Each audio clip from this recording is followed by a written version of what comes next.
everyone, welcome to my channel. I'm Nani and today I'm going to be talking about writer's block.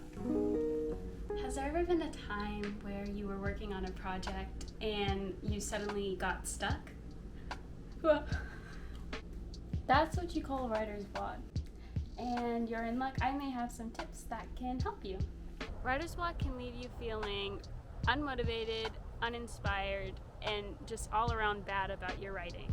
And no one wants that, so here are some tips and tricks that may help you get out of the rut.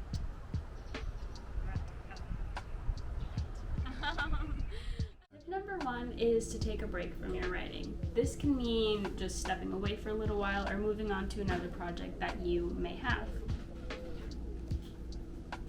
Tip number two is change your scenery. So if you usually work in your room, go to the living room. If you usually work inside, go and try and work outside.